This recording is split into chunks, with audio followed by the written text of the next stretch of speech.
Ahí está. Vamos dejando todo listo, ¿ah? Dejando todo listo para empezar de una vez con mis alumnos a estudiar juntos. Ya está, ¿eh? Ya, listo, ya estamos dentro del tema. Por supuesto. Entonces vamos a avanzar.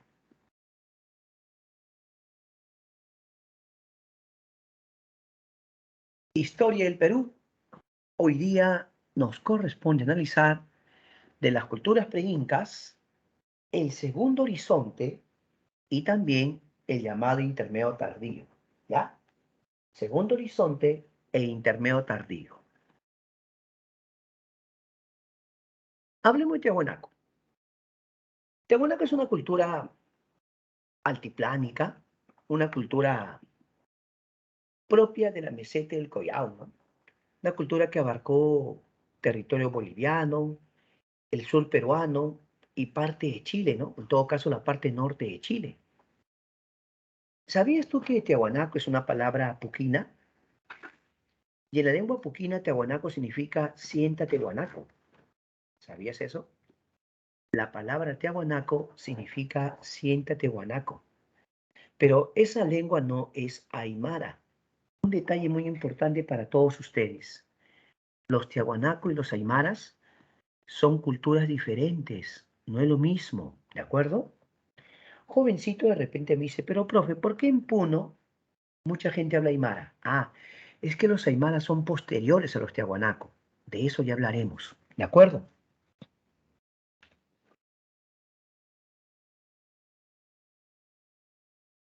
Ahora es importante señalar lo relacionado a su ubicación geográfica. Esto se conoce como la meseta del Collao. ¿Por qué? Porque ahí también vivió una cultura llamada los collas. Pues. Como ahí vivieron los collas, los incas le pusieron esa zona Collasuyo. Claro, los incas le ponen Collasuyo. De ahí porque actualmente a esa región, zona sur de Tena Titicaca, ¿me entiende? A eso se le dice la meseta del Collao. ¿De acuerdo? Es el altiplano peruano-boliviano. Altiplano peruano-boliviano. Seguimos. Muchos consideran que Tiahuanaco tuvo un estado colonizador. Eso da a entender que Tiahuanaco tenía colonias en diferentes puntos del Perú, cosa que es cierto. Tiahuanaco tenía colonias en diferentes regiones con un objetivo claro, abastecerse de variedad de recursos. Esa era la idea. Siendo su gran capital, ojo, fue su gran capital la ciudad de Taipicala. ¿Ya? Taipicala fue su gran capital.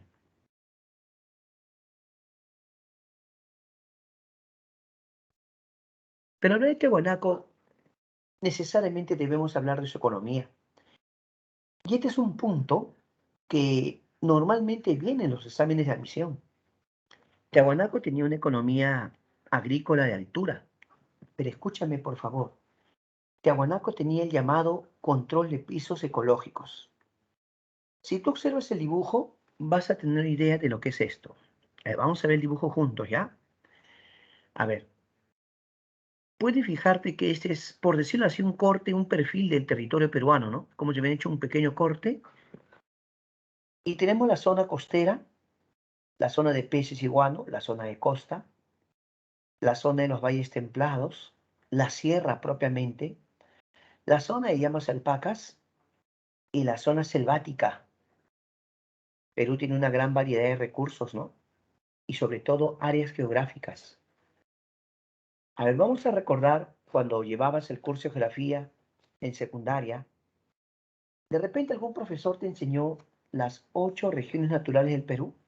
Cuando estabas en colegio, te enseñaron las 8 regiones naturales del Perú. O de repente otro profesor te habló acerca de las ecorregiones de Antonio Braque. ¿También o no? ¿Por qué es importante que sepas esto? Por la siguiente razón. Los tiahuanaco tenían un conocimiento importante acerca de lo que es la geografía andina. En ese sentido, los Tiahuanaco aplicaron el denominado control de pisos ecológicos. Profe, ¿puede explicarme? Claro. En diversas regiones, los Tiahuanaco van a tener colonias en diferentes regiones, cuyo objetivo ¿cuál era? Abastecerse de una variedad de recursos. Los Tiahuanaco tenían claro que el Perú es un país con diversidad de recursos. Entonces, ¿qué hacían? Astutos los Tiahuanaco van a establecer colonias en diferentes pisos altitudinales. Una vez más, así va a asegurar tener variedad de recursos o complementar su producción. ¿Quién es el investigador que nos habla de este tema, profesor? John Murra. Murra es M-U-R-R-A. John Murra. Él es investigador del tema control de pisos ecológicos.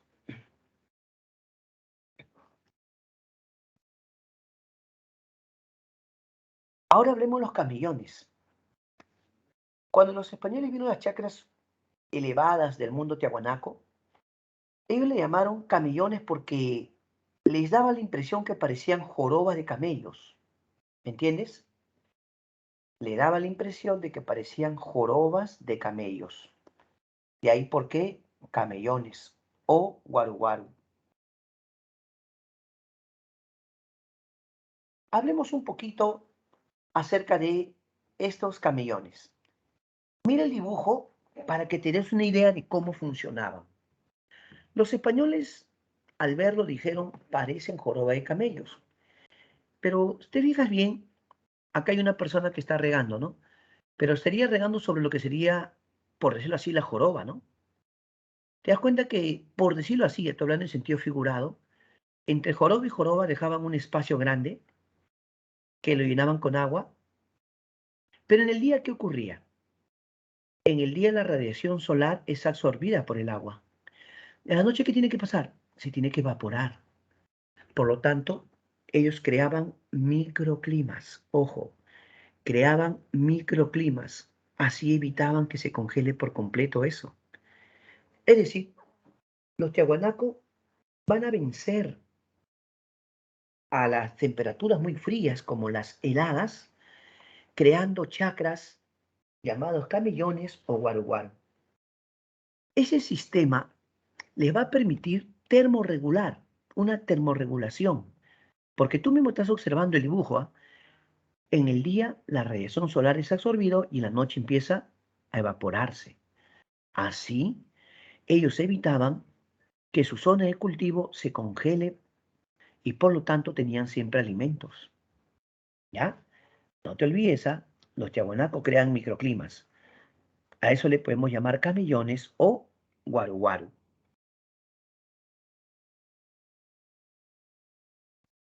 Por otra parte, podemos hablar acerca de la escultura, ¿ya? La escultura. La escultura, básicamente de piedra, algunos le llaman monolitos, ¿no? Monolitos, otros le llaman antropolitos, porque ellos cuando empleaban o cuando hacían sus esculturas, utilizaban grandes bloques de piedras. Entonces, si ellos emplean grandes bloques de piedra, yo podría decir megalítico, ¿no? Megalítico. Pero si lo hacen de forma humana, digo antropolito, antropo es hombre, ¿o no? Los tiahuanacos realmente eran muy hábiles. Y una de las cosas que no debemos obviar, por favor, es la deshidratación de alimentos que a continuación te voy a contar. Pero antes tengo una pregunta para ti. ¿Alguna vez has probado el chuño o el charqui? A ver, piensa.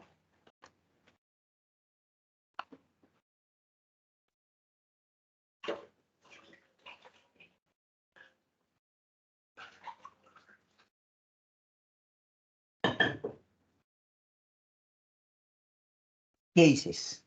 ¿Si has probado el chuño? Tú sabes que con el chuño se hace como mazamorrita, ¿no? Y el charqui la carne seca, ¿verdad? Pregunta, ¿has probado? Por ejemplo, algunas familias tienen la costumbre de hacer tipo mazamorritas con chuño. Claro. Otros usan el charqui con el oyuquito con charqui, ¿no? Su comida. Pero tanto el chuño como el charqui son alimentos de reserva. Claro, porque ellos aplicaban la deshidratación de alimentos para tener alimentos de reserva y así poder, cuando había escasez o cuando no había qué comer, tener alimentos para esas situaciones. Es decir, el chuño y el charqui no eran alimentos que consumían a diario, no, era su reserva de alimentos para cuando había necesidad. Por eso te preguntaba, ¿no? No todos tienen costumbre de comer el charqui, es cierto, pero aquellos que aprendimos a comer por nuestros abuelos, por ejemplo, sí es rico. A mí sí me gusta el charqui. Bueno, seguimos con la escultura un poquito. La escultura más famosa de todas, ¿cuál es? La escultura más famosa es la Portada del Sol, donde observamos en la parte central, a ver, vamos a detenernos un rato, ¿ya? Ahí está, ve. En la parte central de la escultura está el dios de las varas, ¿ve? El dios de los báculos. Precisamente está en cada brazo sosteniendo una vara, ¿no? Él es el dios de las varas Huiracocha, ¿no? El dios de las varas Huiracocha. ¿Se ha fijado, joven, que a sus costados tiene como pequeños guardianes con alas? En serio, es como que si a este dios lo custodiaran ángeles o guardianes. No miento, palabra. Son seres que estuvieran así como custodiándolo y tuvieran alas. Palabra, acá hay hileras, ¿ve? Puedes ver tú, ¿no? Ahí está el asunto.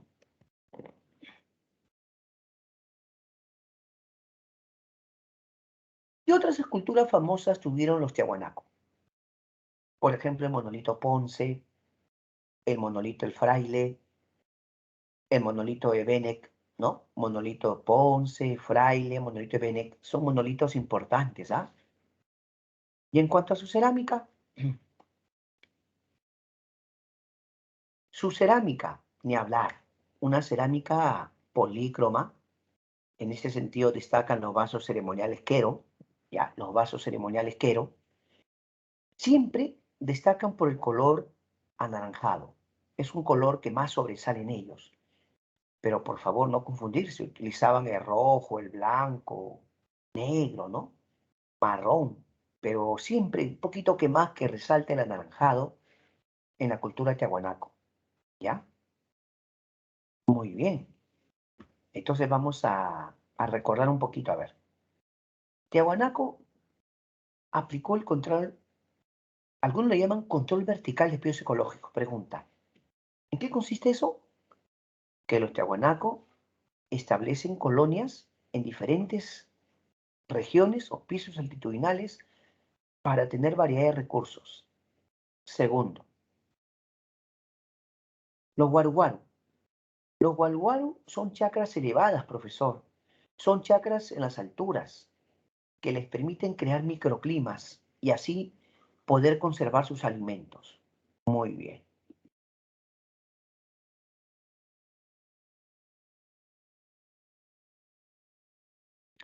En cuanto a Wari, sobre Wari muchas cosas se han hablado. Sobre Wari hoy muchas cosas se dicen. Por ejemplo, Wari viene a ser el primer imperio del Perú. Profe, pero esa es la opinión de un gran arqueólogo como el señor Luis Guillermo Lumbreras.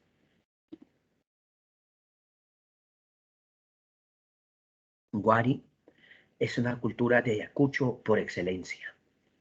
Para que surja Wari, fue necesaria la fusión de elementos de varias culturas. ¿Qué? Claro.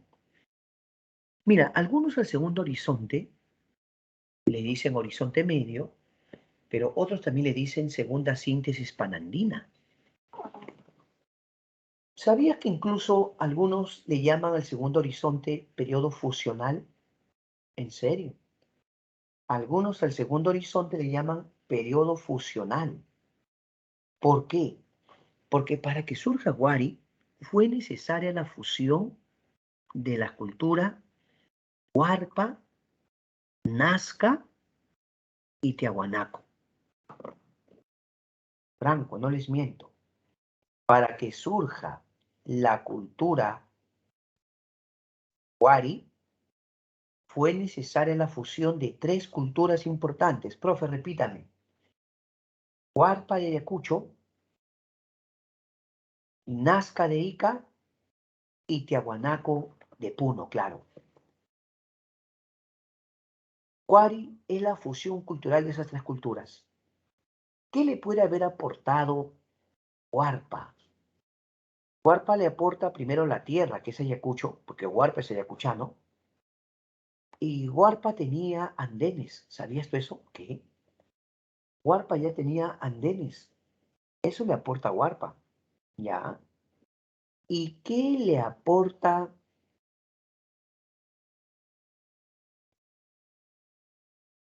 Nazca? El urbanismo, las ciudades. Nazca ya tenía ciudades importantes y eso va a ser un aporte también sobre todo el urbanismo. Ya, profesor. ¿Y Tiahuanaco qué le aporta a Wari? A ver, ¿qué crees tú? ¿Qué le habrá aportado Tiahuanaco a Wari? Profe, la religión, el culto a Dios las varas. Tiahuanaco veneraba a Huiracocha, los Wari también, profesor. Es más, los Wari lo representan en mucho de lo que es su cerámica, profesor.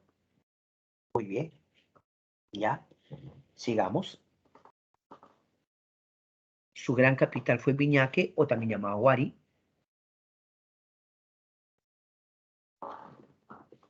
En el aspecto político, podemos decir que Wari fue el primer imperio militarista. Pero tengo una pregunta para ustedes. A ver, sobre Wari. Si Wari fue el primer imperio militarista, yo pregunto,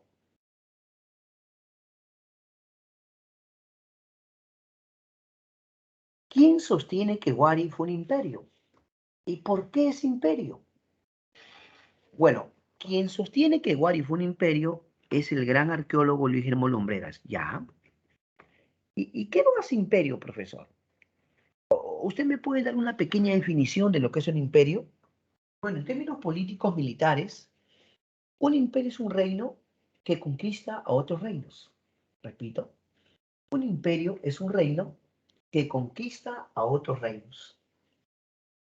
Y Wari, en términos militares, va a conquistar o va a someter a otros reinos. Ya, profe. Algo muy importante también. Si Wari tenía guerras de expansión, ¿no? Por ejemplo, ese es un dibujo en la que se ve a alguien que está con su arco y su flecha, ¿no? Es un dibujo, claro, pero es un dibujo Wari. Es un dibujo que ellos hicieron. Los Wari poco a poco iban sometiendo a otros pueblos, pero ¿cuál es la diferencia con Tiahuanaco? Porque usted me ha contado hace un momento que Tiahuanaco también establecía colonias, profesor. La diferencia es que Wari se apoyó más en el militarismo, mientras Tiahuanaco tal vez se apoyó más en la parte religiosa o tal vez la parte económica, ¿no? De hacer intercambio. Todo indica que Tiahuanaco más se apoyó en eso. Wari no. Wari se apoyó más en el militarismo, es decir, la guerra de expansión, someter a otros pueblos. Sin embargo, hay quienes discrepan con el maestro Lumbreras y no estén de acuerdo en que Wari fue un imperio. Y una de las voces discrepantes es la de la maestra Rukhshadi. Sí, la maestra Rukhshadi no está de acuerdo con ese punto de vista de que es imperio. ¿Pero por qué? Porque la señora Rukhshadi considera que lo que había en Wari eran reinos autónomos que prefirieron confederarse. ¿Qué? Reinos autónomos que buscaron unirse o confederarse, que no es exactamente un imperio, ¿no? Bueno, pero algunos dicen, profesor, pero Wari se fue imperio porque tenía ejército. Otros dicen, hablar de ejército en esa época es un poquito exagerado. Bueno, para su época sí tenía tropas, tenía que luchar con otros pueblos. Pero Wari va a aportar muchas cosas que lo van a hacer un imperio. Al igual que los antiguos imperios de la humanidad, por citarte un ejemplo, Roma, ¿no?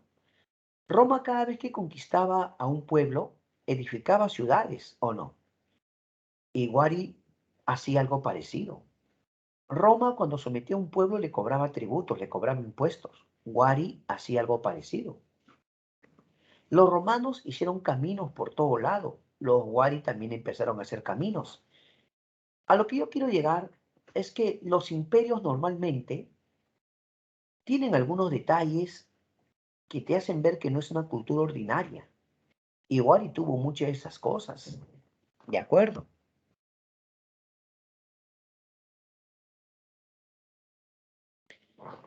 ¿Qué en cuanto a la economía de los Wari? De hecho, esta cultura va a sobresalir en especial por la actividad agrícola y el control de la producción. Cuando un reino se impone sobre otros, le impone también la compra de productos o recursos. En serio. Cuando un imperio conquista a otros, le impone la compra de ciertos recursos o productos. Eso hacía Wari. Así, profesor, claro, porque Wari tenía el control de la producción. En ese sentido, Wari es una cultura muy importante. Ya, profesor.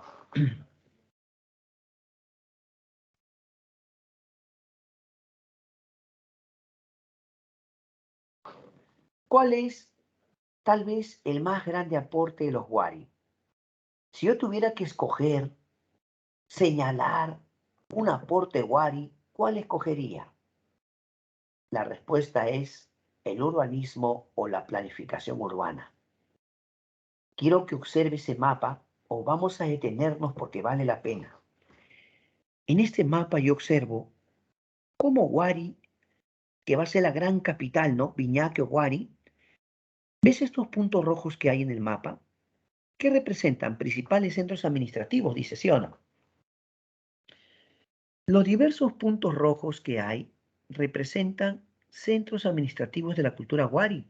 ¿Qué indica eso entonces? Que Wari fue un imperio expansivo. Escúchame, escúchame, esto no te puede confundir.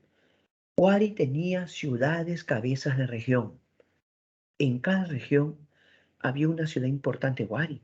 Por ejemplo, profesor, mira, esa es una foto de la gran ciudad de Piquillacta. Lo que tú estás viendo en esa foto es Piquillacta. ¿Y dónde quedaba Piquillacta? En el Cusco, ¿ya? Piquillacta quedaba en el Cusco. Otra. A ver, vamos a buscar el Piquillacta, ¿ya? Buscamos a Piquillacta. Perdón, perdón, perdón, perdón. A ver, un ratito, ¿ya? Un ratito, un ratito, un ratito.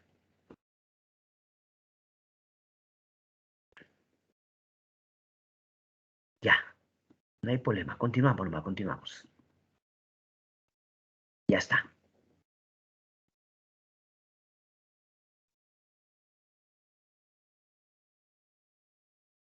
Ahora sí. Un ratito. Ya. Mira, aquí en el Cusco, observa el Cusco, está la ciudad de Piquillacta, Cusco. Pero Huiracocha-Pampa se encuentra en la Libertad, por acá en el norte. Huiracocha-Pampa en la Libertad. Huarihuilca, ya, Huarihuilca está en la zona de Junín. Junín. O está Huancayo, ¿eh? Jauja, Junín. Cajamarquía. Cajamarquía que acá en Lima. Pero hay otros lugares, profesor. Por ejemplo, acá dice Otusco, Pacagnamú, Joncopampa, Huilcahuay. ¿Te das cuenta? Por acá está Cerro Baúl, en la zona de Moquegua. En la zona de Moquegua está Cerro Baúl, diré. Cerro Baúl, que estamos hablando. Entonces, la gran enseñanza es que los Wari tenían ciudades cabezas de región por todo el Perú. Un instante voy a dejar de compartir, no te preocupes, ¿ya? Voy a dejar de compartir un ratito, a ver. No te preocupes, todo bien. A ver, chicos, ¿han estado viendo y escuchando bien la clase? ¿Sí? ¿Sí, no? ¿Se veía bien? ¿Ya no estoy escuchando? ¿Ok? ¿Me pueden escribir, por favor, para estar tranquilos? Ya, qué bueno, porque a veces se pone inestable el internet, entonces es un poquito que se preocupa uno. Qué bueno, qué bueno. Entonces vamos a continuar. Gracias, gracias. Gracias por haberme informado. Ahora continuamos nomás, pues ya continuamos. Listo, listo. Ya, sigamos, sigamos. Ya.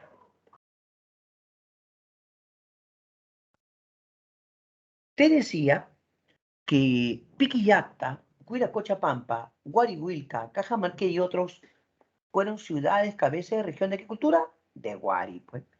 ¿Cuál es el más grande aporte de los Guari? El urbanismo, profesor. Perfecto.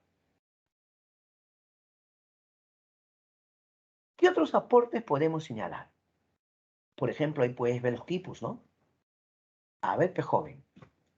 Los quipus, ¿por qué son tan útiles? Es un sistema de cuerdas. Una cuerda horizontal sostiene a muchas en vertical, pero que tienen nudos, profesor. Ah, ya. ¿Sabías tú que los quipus permiten llevar la contabilidad? Pero los quipus es más que todo mnemotécnico. ¿Por qué mnemotécnico? Porque yo tengo que interpretar. Por ejemplo, yo veo, vamos a imaginar una cuerda pequeña con dos nudos. Eso puede simbolizar algo. Es más, yo diría, ¿no? ¿Cuánto simboliza cada nudo? Cada nudo, ¿cuánto simboliza? Si veo una cuerda larga con varios nudos, ¿qué puede representar? ¿Y por qué el tamaño de las cuerdas varía? ¿Por qué hay una variación en el tamaño de las cuerdas? Aunque usted no lo crea, alumno, los quipus era para interpretar. Quiere decir que a usted lo educaban, a usted lo instruían para que aprenda a interpretar quipus. ¿Ya? Pero en general, los quipus permitían llevar la contabilidad. Si yo quería llevar la contabilidad, entonces, quipus. ¿Sí o no? Claro, pues claro, muy bien. Pero además, yo puedo señalar lo siguiente. El quechua. El quechua va a ser una lengua unificadora. Si Wari era un imperio que conquistaba o sometía a otros pueblos, Wari tenía una lengua unificadora, el quechua.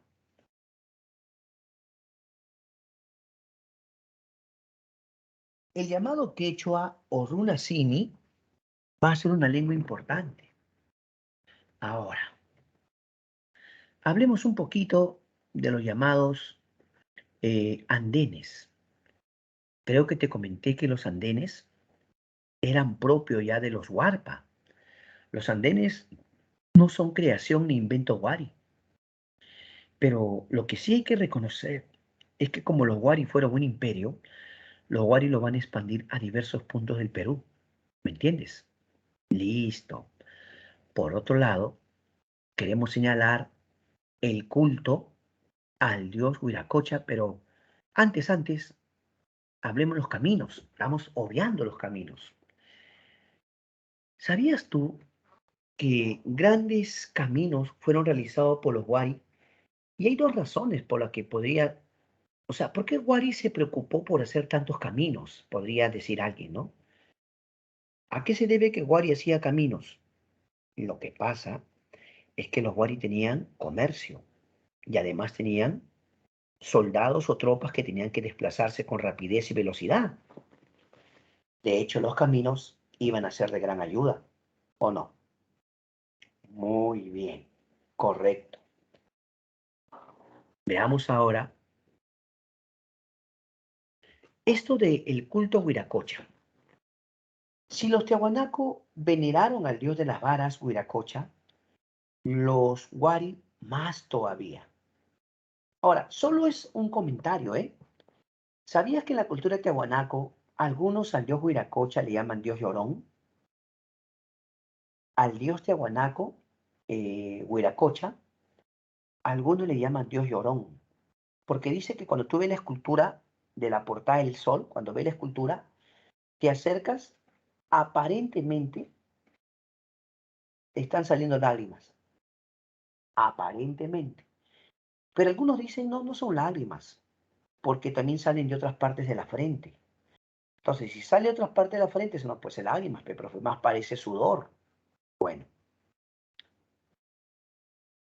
¿sabías que en la cultura wari, al mismo dios Huiracocha, algunos investigadores le han llamado el dios Visco? El dios Visco, porque se dice que tiene los ojos desviados. Algunos consideran que no es correcto decir dios Visco porque no se trata de visión, sino se trata de fases de la luna. Algunos consideran que esas son fases de la luna.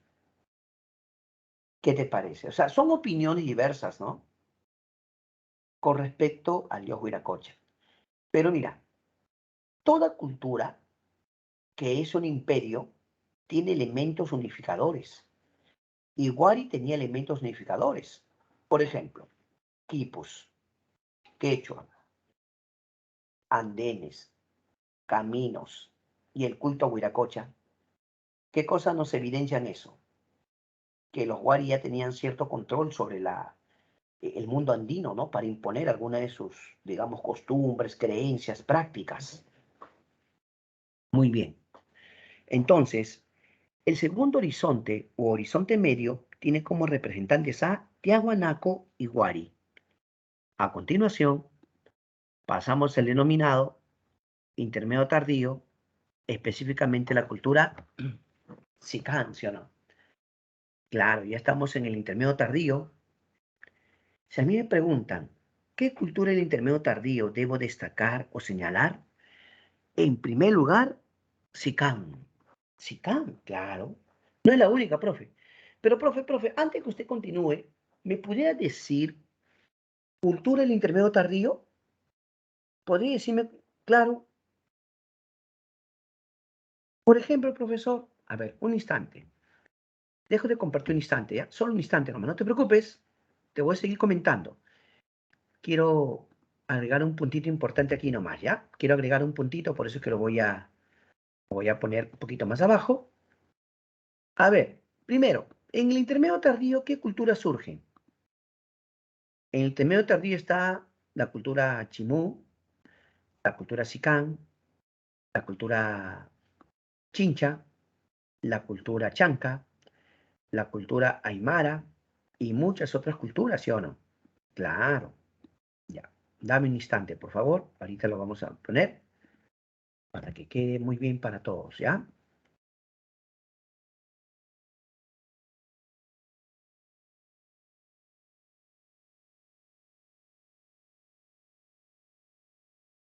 Ahora vamos acá a los cambios y listo. Ya está ya. Muy bien. Vamos a continuar, no te preocupes. Continuamos. Ahora sí, ya está.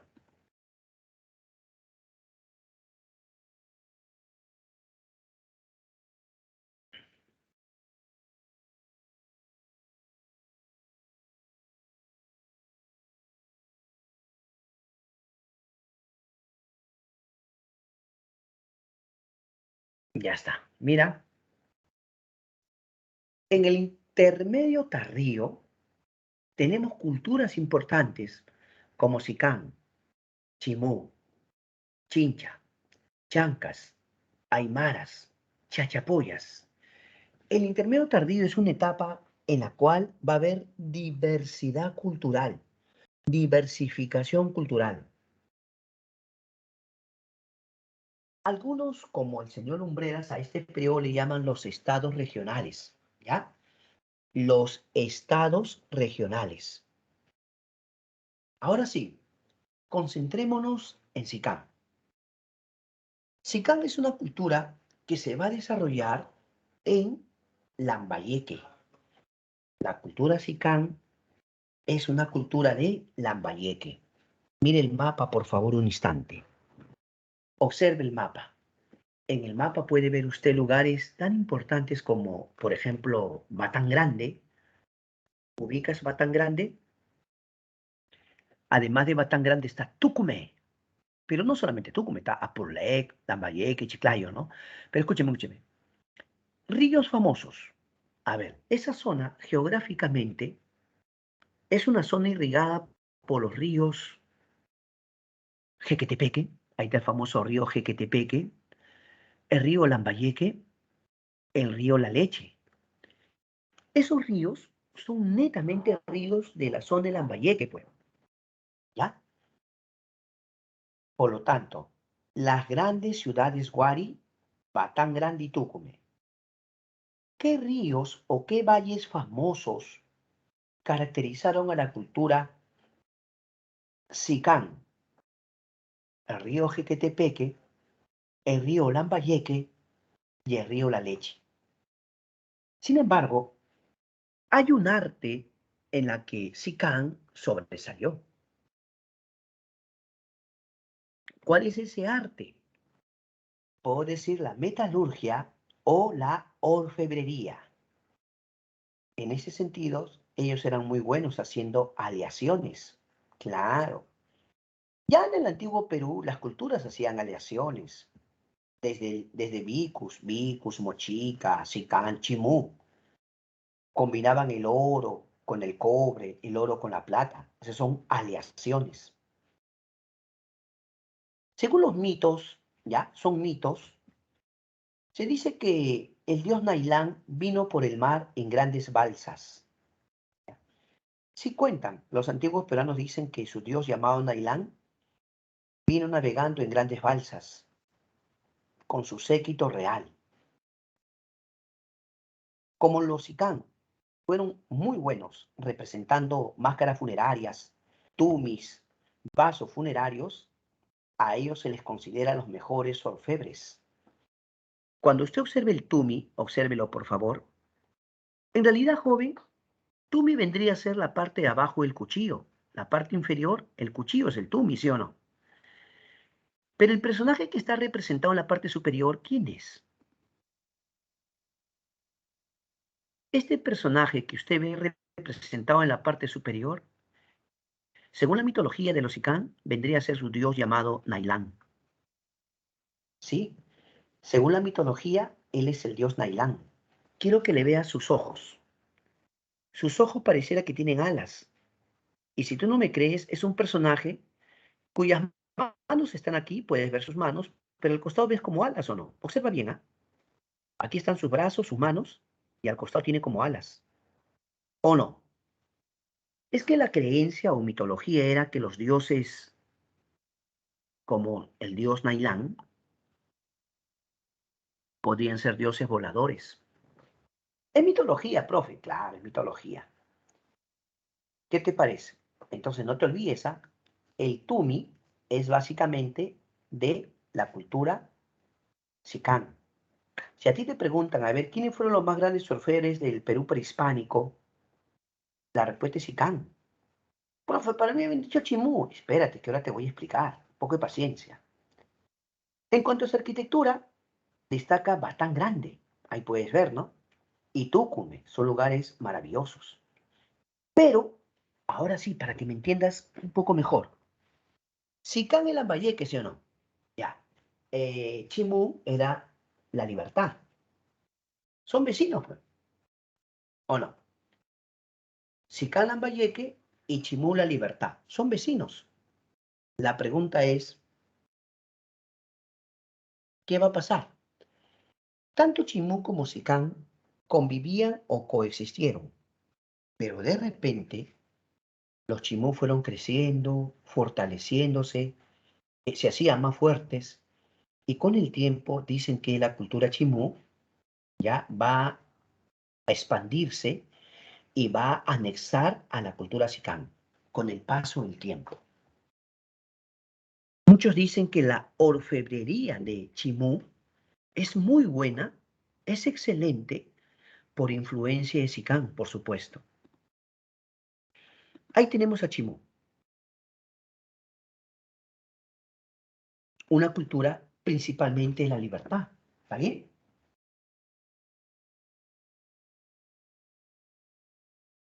¿Qué valles famosos o importantes podemos señalar? Veamos el mapa otra vez. Vamos al mapa. Mira, por ejemplo, vamos a mencionar los ríos, ¿ya? Río Río Chao, ahí está Río Chao, Río Virú, Río Moche, Río Chicama, ahí está Jequetepeque, Sanya, Lambaye. Profe, pero eso no era de Sicán. No te estoy diciendo que con el tiempo Chimú los va a anexar. Con el tiempo Chimú los va a someter a Sicán.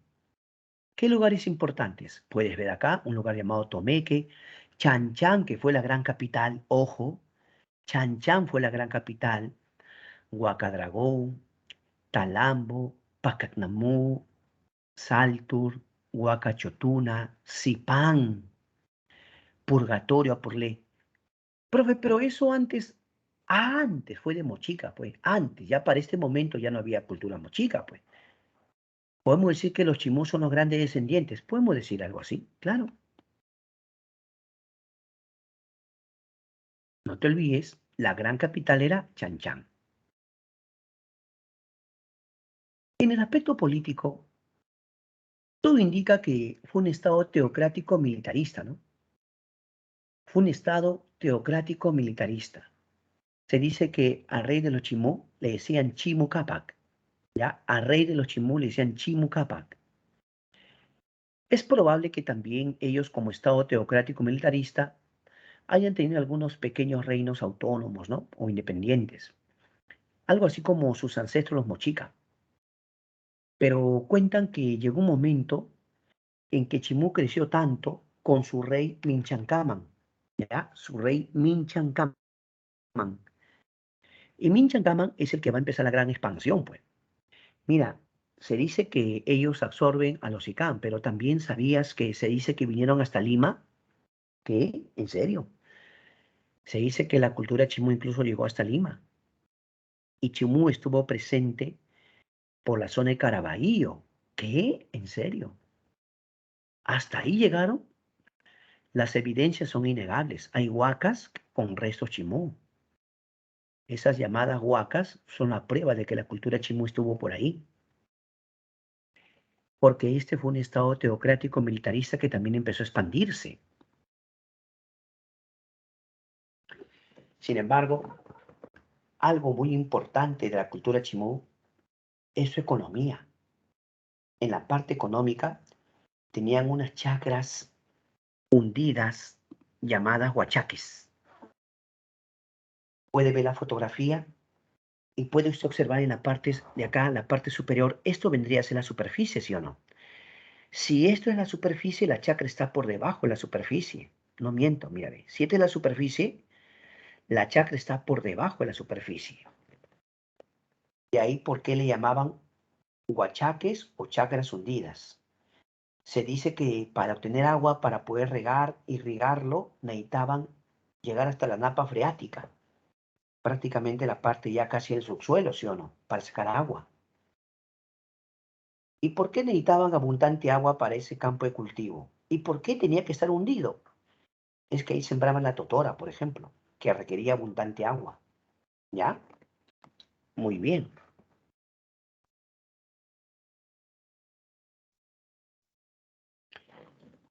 En metalurgia, Chimú sobresalió. Eso no está en discusión. Chimú sobresalió, pero en honor a la verdad, influenciados por quiénes. ¿Quiénes fueron los que influenciaron en su talento? Los ICAM, profe. Pero, profe, usted mismo me acaba de contar que con el tiempo Chimú conquistó, anexó a los ICAM, ¿correcto? Y de hecho, profesor Chimú se va a llevar a los grandes maestros orfebres, ¿no? Para que trabajen para ellos. Eso sí es verdad. Así que Chimú también sobresalió en orfebrería. Su arte tenía una cerámica monócroma, siempre predominante color negro, ¿ya? Una constante en los huacos Chimú es que van a ser básicamente color negro. Algunos huacos son denominados huacos silbadores. Repito, algunos huacos son denominados huacos silbadores. ¿Por qué se le decía así, profesor? ¿Ah? ¿Por qué eso de huacos silbadores? Es que efectivamente tenían un orificio donde tú podías soplar y salía sonido. ¿En serio?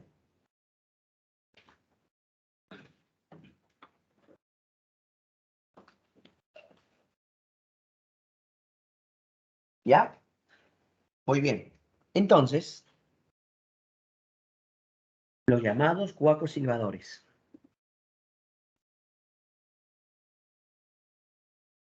¿Qué hay en cuanto a la arquitectura, sobre todo de los chimú? En esa zona de Trujillo, ¿ya? Trujillo, está Chanchán, la gran ciudad de adobe Chanchán. Trujillo es un lugar muy bonito. Cuando te vas a la zona de ruinas arqueológicas de Chanchán, por ejemplo, esta es una pequeña foto en la que tú ves que en los muros habían como muchas líneas y representaban algunos seres vinculados al mar o seres marinos, ¿no? A veces aves o otras criaturas, ¿no? Pero tenían estas esculturas en forma humana, mira, puedes ver sus esculturas en forma humana. No te olvides, Chanchán es la ciudad capital de la cultura chimú. La ciudad adobe, muchos dicen, más antigua e importante de esta etapa. Pero no pasemos por alto a la cultura chincha, por favor. La cultura chincha es una cultura netamente de Ica, en la que el joven puede observar en el mapa, claro, puede observar la zona de esta cultura chincha. A ver, veamos. La gran capital de Chincha fue Tambo de Mora, ¿o no? Su gran capital fue Tambo de Mora. Pero podemos resaltar lugares como Chincha, Pisco, Ica, el Río Grande, la zona de Palpa, ¿no? Profe, me va a disculpar, pero eso fue antes de la cultura nazca, ¿no? Antes. Incluso Paracas. Pero ahora es bueno aclarar que si se trataba de capital o centro principal, para los Chincha, aunque eran Ica, su centro principal era Tambo de Mora.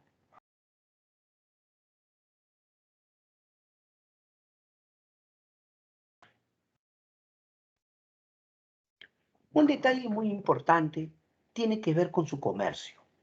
Ya, esto sí es clave que lo expliquemos y entendamos bien. Los Wari tenían, por diversos lugares, ojo, los Wari tenían, o perdón, los Chincha, un comercio marítimo y un comercio terrestre.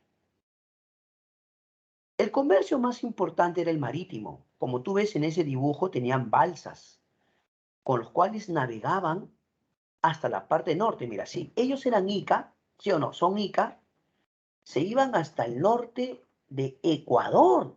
Ecuador, sí. Llegaban hasta Ecuador.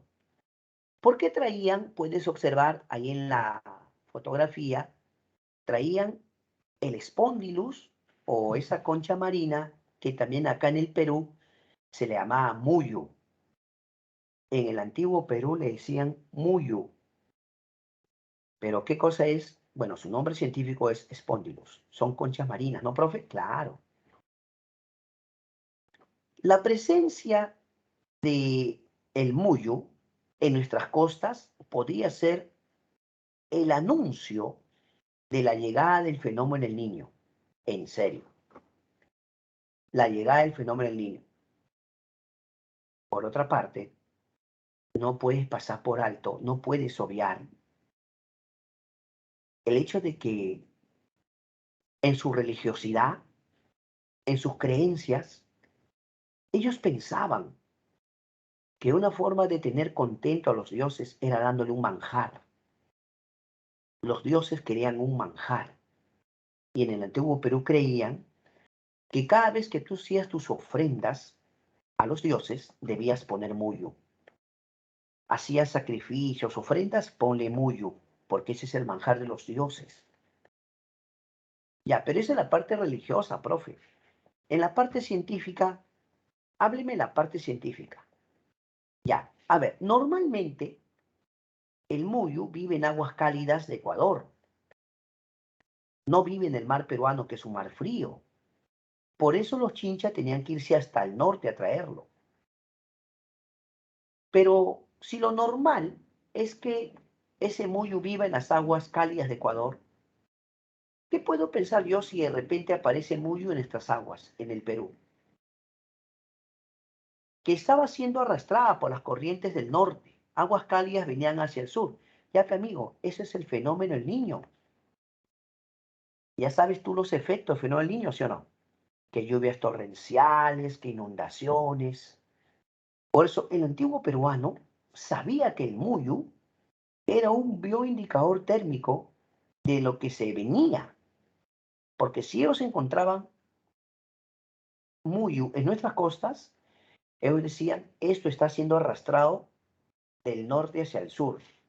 Por lo tanto, ellos ya sabían, al menos en la práctica, que el fenómeno del niño había llegado. Nosotros decimos fenómeno del niño, ¿no? ¿Qué nombre le habrán dado ellos, no?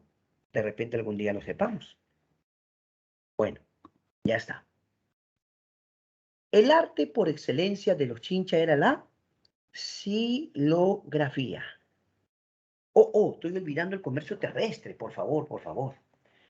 Ya hemos dicho que el comercio marítimo se iban hasta Ecuador, ¿no? Ya. ¿Y para el comercio terrestre? Para el comercio terrestre se iban hasta... Claro. Para el comercio terrestre se iban hasta la zona de Puno, Mesete del Collao, Bolivia. Tenía negocio con los aymaras. ¿Estamos de acuerdo? Y solamente para complementar, el arte en la que ellos sobresalieron fue la xilografía, el tallado de madera. ¿Ya? Muy bien.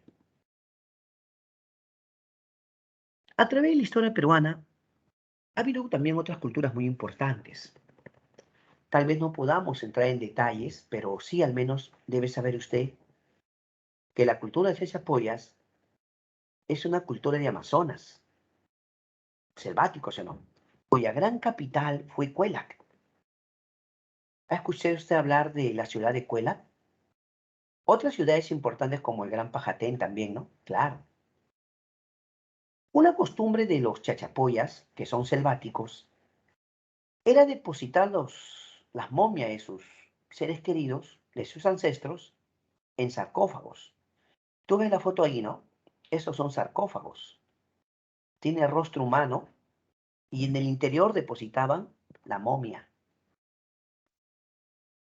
Y una costumbre de ellos era ponerlo en las partes más altas. Lo ponían en las partes más altas.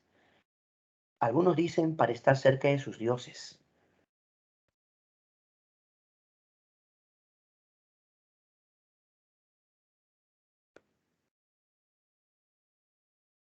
Los chancas son naturales de Apurima, son apurimeños, aunque también se expandió a la zona de Huancavelica y Ayacucho. O sea, por expansión también llegó a Huancavelica y Ayacucho. Pero los chancas son principalmente de Apurima. Una característica de ellos es que eran guerreros, eran militares. ¿Cómo cayó el imperio Wari? Algunos sostienen que el Wari cae por expansión Wari. O diré Wari cae, disculpen, por expansión de los chancas.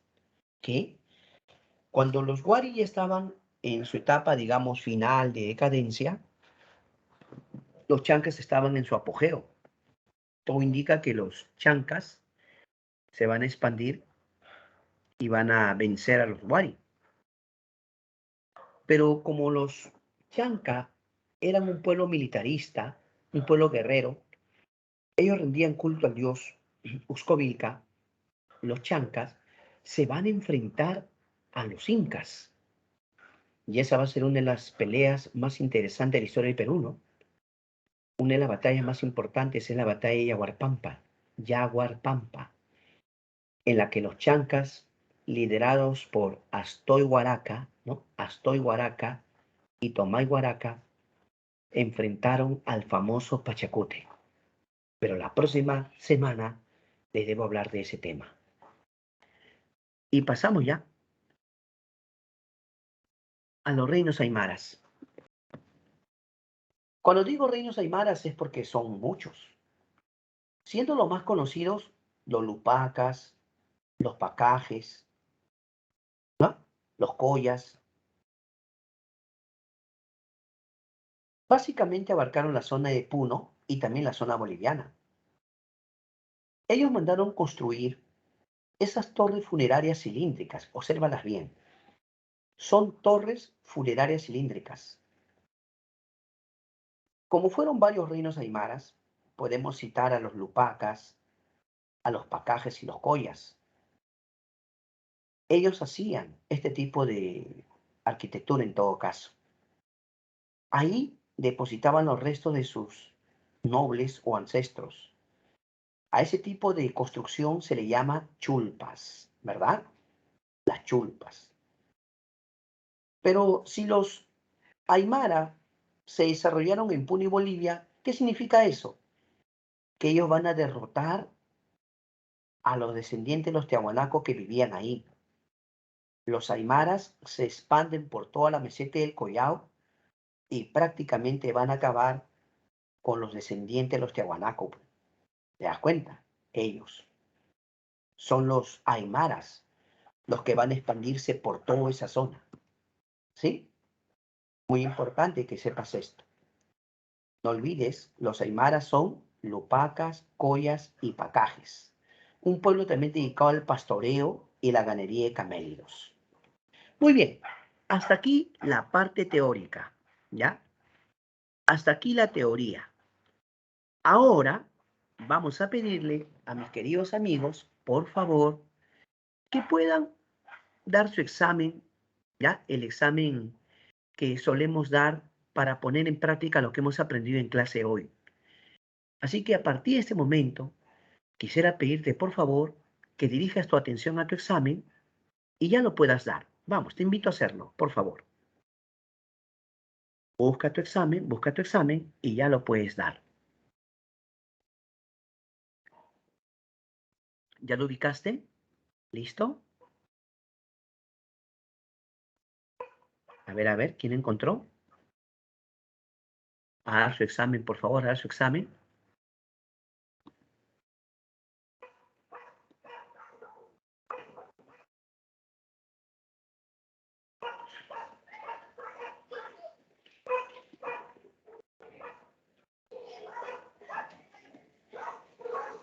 Ya van dos jóvenes, ¿ah? Ya van dos jóvenes, excelente. Muy bien, invitamos al resto a dar su examen también, ¿ah? Ya van dos jóvenes, excelente. Vamos, vamos, vamos. A dar su examen, por favor.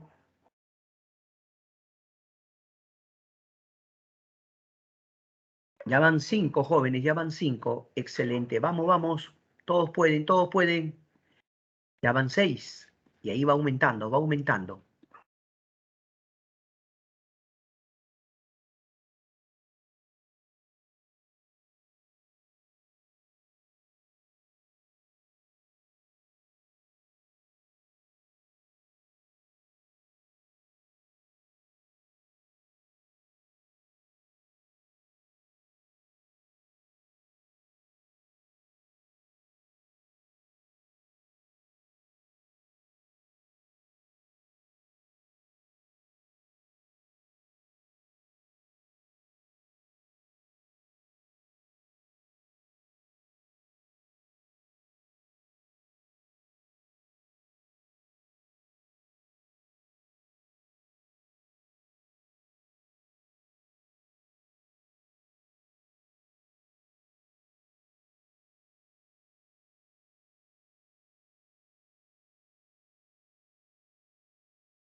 Muy bien, ya van prácticamente 22 jóvenes que han dado su examen.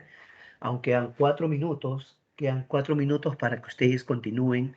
Aún los que faltan puedan dar su examen, por favor. Quedan 4 minutitos, ¿ah?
Hola, hola, ¿cómo están?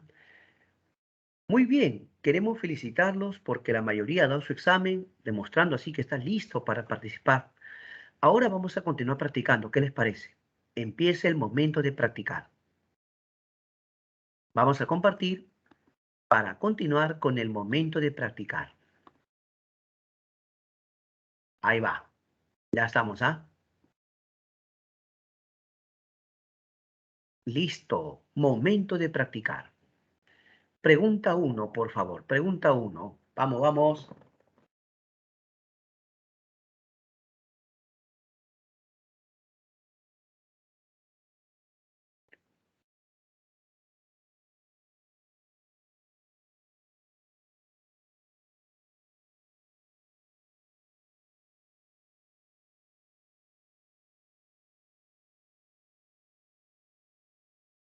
A ver, ¿cómo te va la 1?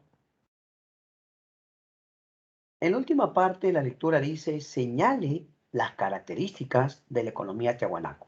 ¿Sí o no? Eso te está pidiendo. Señale, dice, las características de la economía tiahuanaco. A ver, 1.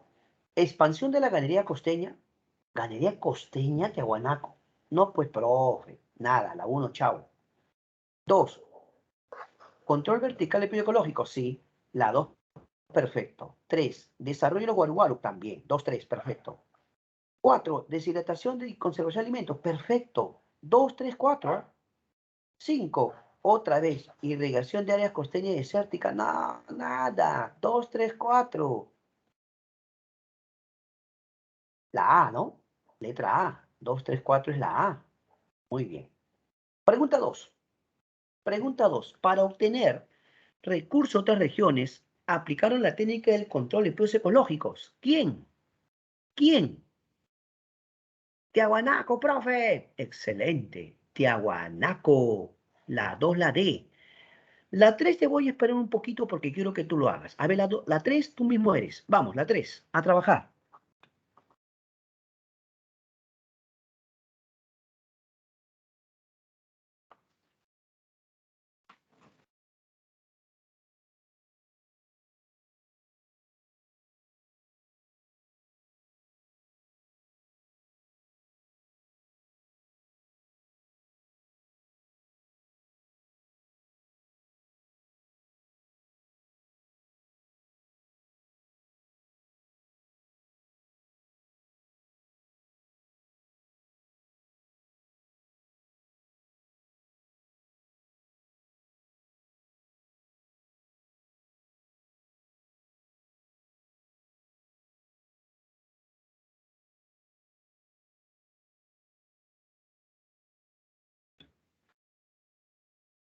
Ya está.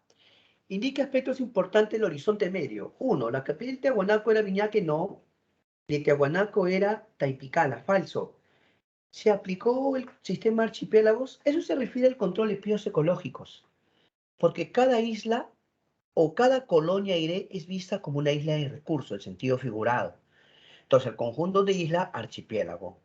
Ya, la 2 está bien. 3. Se produce una fragmentación política. No, porque el horizonte medio es periodo de unidad. Falso. La deidad principal fue el dios de los báculos. Sí, el dios Viracocha. Correcto.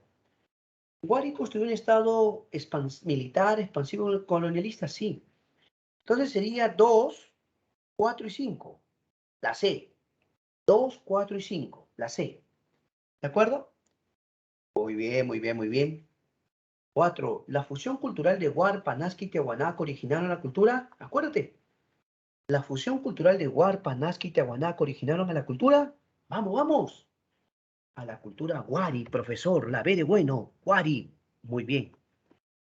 5. Uy, uy, uy, la 5. Ahí te quiero ver. ¿Ah? Vamos, la 5, la 5. Contesta la 5.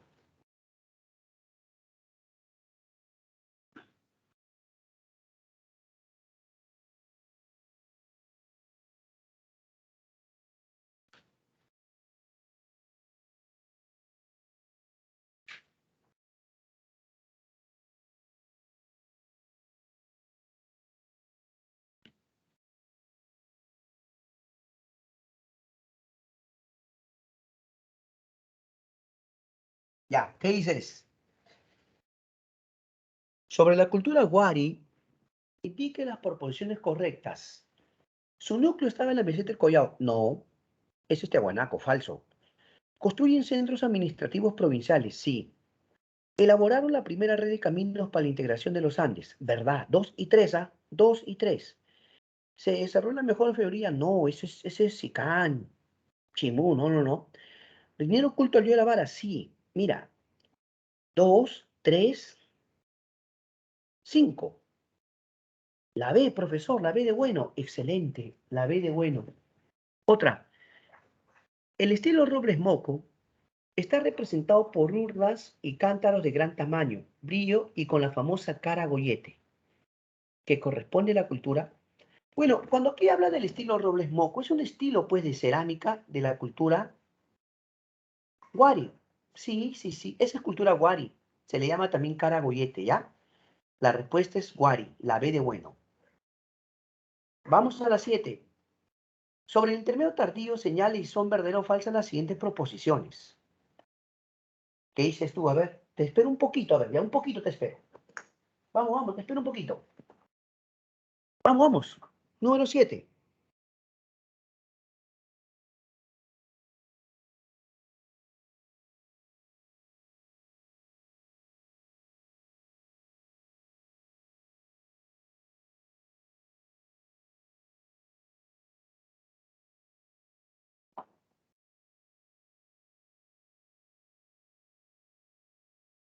Número 7.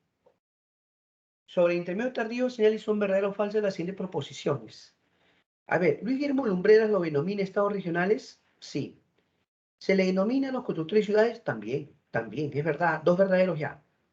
Chimú, Chicán, Chinche, Reinos en Maras, primer periodo. También, tres verdaderos ya. Fueron conquistadas por el expresionismo Wari. Mentira, porque ellos son posteriores a Wari. Quien los conquista a ellos más bien son los incas. Tres verdaderos y un falso. La C. La C, campeón. Uy, la 8. A leer la 8. Vamos, tú puedes, la 8.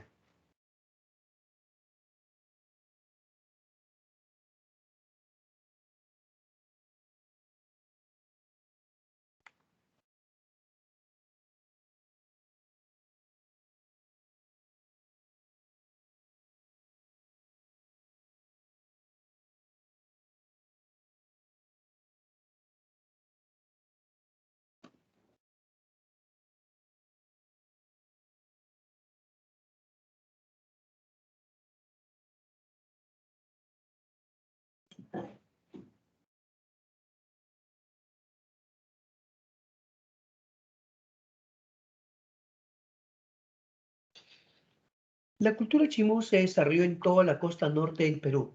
Su centro principal fue Chanchán, un conjunto urbano construido con barro en las afueras de la actual ciudad de Trujillo.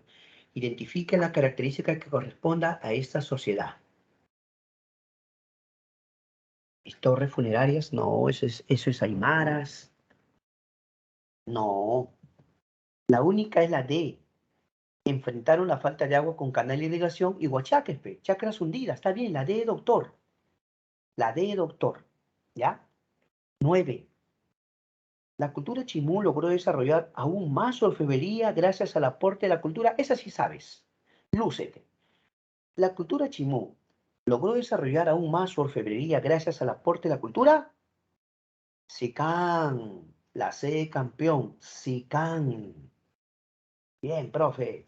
Excelente. 10. Los grandes comerciantes del Muyu tuvieron como centro principal a la ciudad de... Los grandes comerciantes del Muyu tuvieron como centro principal a la ciudad de... ¿Quiénes fueron los grandes comerciantes del Muyu? Chincha, Yapi. ¿Cuál fue la capital de Chincha? Tambo de Mora. Por lo tanto, la A de abogado. La A de abogado. Muy bien, profe. Ahora, entonces la 10 era la A, por favor. Dejamos de compartir. ¿Por qué llegó el momento de preguntar? Quiero que me hagan preguntas del tema, por favor. Preguntas del tema. Algo que quieras que explique mejor, que te amplíe. O de repente el tema anterior no te quedó claro algo, también pregúntame, ¿ya? Vamos, jóvenes, vamos, vamos. Pregúnteme cosas del tema de hoy o temas anteriores si usted gusta. Vamos, vamos, pregunte, pregunte. Vamos a ver. Profe, quiero que me repita algo que no escuché bien. Perfecto, lo hago. Ya. Al amigo Joseph Irving acaba de escribir. Joseph Irving. A ver, Joseph. Profe, ¿podría mencionar a todas las culturas vistas hoy de forma cronológica? Claro, pero escúchame, Joseph, lo que yo necesito es que tú conozcas procesos, características, no años. ¿Me entiendes? Hoy las preguntas de admisión, preguntas de ECO, más se concentran en ¿qué? Más se concentran en características. La historia vista como, ¿qué te digo? Años, no. Pero es evidente, ¿no? Nadie va a ponerlo a Tiahuanaco antes que Chimú, porque el horizonte medio es antes de Chimú, ¿entiendes? Entonces, lo que sí podemos hacer es destacar principalmente las características. Sin embargo, si algún joven dice, profe, pero a mí me gusta la cronología, no hay ningún problema. Podemos decirle que la cultura de Tiahuanaco es netamente una cultura de 200 a 1200 después de Cristo. Tiahuanaco de 200 a 1200 después de Cristo. Y las culturas del intermedio tardío, aproximadamente, podemos señalar desde 1000 después de Cristo, ¿no? Más o menos, ¿ya? 1000 después de Cristo, ya podemos hablar más o menos de estas culturas. ¿Ya, campeón? Es decir, las culturas, si son del horizonte medio, 1000 después de Cristo, aproximadamente, dicen algunos, la expansión Wari. La expansión Waria, pero profesor, hace un momento usted me dijo que Tiahuanaco tenía aproximadamente de 200 a 1200 después de Cristo. Claro, por eso que la cronología es relativa. La cronología es relativa, ¿ya? Cada vez que yo diga intermedio tardío, pienso culturas a partir del año 1000 hacia adelante. Por ejemplo, los incas en su primer momento tienen que haber sido intermedio tardío, pero el gran periodo inca es a partir de Pachacute, 1438. Pero una vez más, no se preocupen tanto por la cronología. Primero es el horizonte medio. ¿Quién es horizonte medio? Horizonte medio es Tiahuanaco Huari. ¿Pero qué sigue cronológicamente? Chimú, Chincha, Chancas. Ellos son posteriores. Eso sí, hay que tenerlo claro. Gracias, Joseph. Muy amable. Edison dice, profesor, ¿qué factores influyeron en la cadencia del Imperio Huari? Ah, mira. Sí, amigo Joseph. Las preguntas de Eco hoy día te preguntan más características, Joseph. Franco, franco. Por ejemplo, no hace mucho vino acerca de qué cosa, por ejemplo. Las chacras de los Nazca. La pregunta decía, ¿qué cultura se destacó por hacer acueductos subterráneos? Azu. Nazca, ¿sí o no? No hace mucho también vino una pregunta que hablaba acerca del control vertical de pisos ecológicos. Tiahuanaco, al tope, ¿sí o no? Características hay que conocer. Y a ti te doy las gracias, Joseph, porque eso me permite ampliar para mis estudiantes. Pero ahora el amigo Edison Palacios me pregunta, ¿qué factores influyeron en la decadencia del Imperio Wari? Ah, tú comprenderás, Edison, que la historia humana muestra que todo gran imperio tiene una etapa de apogeo y luego empieza a decaer. Si no, ¿dónde está el imperio egipcio, los griegos, los romanos? Siempre tienen una etapa de apogeo, ¿no? Uf, máxima expansión, someten a todo mundo, pero luego viene etapas. ¿Por qué? Porque hay crisis interna. Al haber crisis interna y a eso le sumas factores como el clima, como fenómeno del niño, eso afecta a los pueblos. Van a haber problemas internos o crisis internas y también cuestiones relacionadas a cambios climáticos. El Perú va a ser un país que va a ser golpeado mucho por el fenómeno del niño a través de toda su historia. Eso tiene que haber ido debilitando poco a poco a Wari Edison. Y ya los Chanca le dieron el golpe definitivo, ¿no? Son los Chanca los que le dan el golpe definitivo. Buena, buena, buena. Claro, el tipo de economía y la cultura tiahuanaco. En general podemos decir que Tiahuanaco se basó en una agricultura de altura. Por eso mencionamos a los camellones. Porque los camellones, ¿qué cosas son? Son chacras elevadas. Otro, Tiahuanaco, para abastecerse de diversidad de recursos, mi amigo Joseph, aplicó el control de pisos ecológicos, complementar su producción teniendo colonias en diferentes partes del Perú. Ojo con eso. Pero en general, es una cultura dedicada al pastoreo, de camellos andinos, a la agricultura de altura, y sus cultivos son notables. La papa, el oyuco, la mashua, la quinoa, la kiwicha, ¿de acuerdo? Y para hacer frente, yo sé, a, a los tiempos de carencias, tenían sus reservas. Hemos mencionado el chuño y el charqui, que son ejemplos de deshidratación de alimentos. Buenas preguntas, ¿ah? Felicitaciones. Vamos, amigos, todos tienen la oportunidad de preguntar. Todos, todos, vamos, vamos. Pregunten, mis amigos, que las preguntas de ustedes enriquecen la clase. Ah, la cerámica. Uy, uy, uy, la cerámica, la cerámica. Mira, en lo que se refiere a Tiahuanaco, mi amigo Joseph, ellos hacían cerámica, pero principalmente ceremonial. Por eso los vasos ceremoniales Quero, ¿no? Los vasos ceremoniales Quero son famosos, pues. Principalmente ceremonial. Pero eso no significa que no hayan tenido otro tipo de representación. Por ejemplo, tenían uno que tenían forma de animalitos, tipo puma, tipo llama, le llamaban pebeteros. Pebeteros. Claro, en cuanto a su cerámica de Tiahuanaco, su cerámica ceremonial es el vaso quero. Pero también tenían representaciones en forma de animal, como por ejemplo los pebeteros, ¿ya? Pero algunos dicen que lo usaban para el saumerio o para el incienso. ¿Por qué? Porque Tiahuanaco es una cultura que veneró mucho al dios Huiracocha.